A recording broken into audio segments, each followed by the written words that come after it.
کو چهارمین نامه عبدالله اوجلان رهبری پککی گهشی دستیوان و د نامه د اوجلان دخوازه دستپیکرنا پروسه آشتی دکا سزای تملی هفسروک پارتی دموکراتی گلان هدفها راگهاند کو ترکیه پیوستیا ویب دستپیکرنا پروسه آشتیه و عبدالله اوجلان رهبری پککا د هر چهارنامه خود کو بو هدف شاندنا دخوازه دستپیکرنا پروسه آشتی دکا وجبو پروسه آشتی هدف دخواز پارلمان ترکیه کر کو نچپ شوه هاوینی تا کو چاکسازیا دادوری پسند نکا رهبری پکک عبدالله اوجلان دو نامه دریا پارێزارên xwe û her wa diriya birayê xwe re belav kirin û tê de behsa rewşa Sûriyê dike û dibêje pêwîst e tevaya gelên Sûriyê hev bigirin. Mihemed Ocalan birayê Abdullah Ocalan nameya doyê ya rêberê PKK Abdullah Ocalan belav kir û li gor ku hatiye belavkirin Abdullah Ocalan dibêje da Kurdên Rojavayê Kurdistanê ku ew bi xwe navê Bakurê Sûriyê tîne mafên xwe werbigirin pêwîst e yek bigirin û xebateke bêhtir bikin.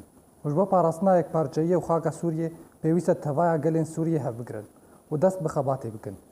Wê demê tuhê zeknikarê destêwerdanê di Sûriyê de bike. Di nameya xwe de Ocalan ji hikûmeta Tirkiye û PKK re got em di qonaxeke tarî de derbas dibin. û pêwîst e Tirkiye bizanba siyaseta tekalî û diktatorî tis û de jê re nînin. û pêwîst e Tirkiye siyaseta xwe biguhara. û pêwîst e PKK û hikûmeta Tirkiye rêyên nû bigirine ber. Ji ber bikuştin û rijandina xwînê tu derencamên erênî bi dest nakevin. Ocalan di nameya xwe ya duê de jî got ku eger rêyên gotûbêjiyê pê re wernevekirin wê demê bandor erênî be li ser pêş hatiyan. û berva jî wê çendê ziyaneke mezin wê bike tevaya aliyan. Beriya demekê jî her du parêzerên Abdullah Ocalan rêberê PKK yên bi navê Rêzan Sarîça û Newroz Yosal li gel Abdullah Ocalan civiyan. Li gorî jêderên ragihandinê belav kirin ku serdan bi tenê asayî bû. Lê weke diyar bû nameyek bi wan re hat wişiyandin. Lê ew name nehat eşkere kirin. Di doyê meha Gulanê de bo yekem car piştî derbasbûna çend salan parêzerên Ocalan serdana wî kirin. û Ocalan di nameya xwe ya yekê de daxwaz ji qeseda û PKK kir ku kêşiyan li gel Tirkiye di rêya diyalogê ve çareser bikin. Hema tirsiyên Tirkiyeyên sînorî li ber çav bigirin. û pêwîst e sinûr ewlehiya Tirkiye parastî be. û piştî ku Abdullah Ocalan ev name di rêya parêzerên xwe re belav kir, Koma Civakên Kurdistanî ev nameya Ocalan red kir.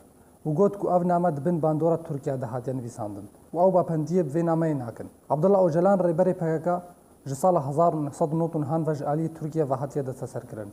û ji wê rojê ve heta weke îro di zîndanê de ye.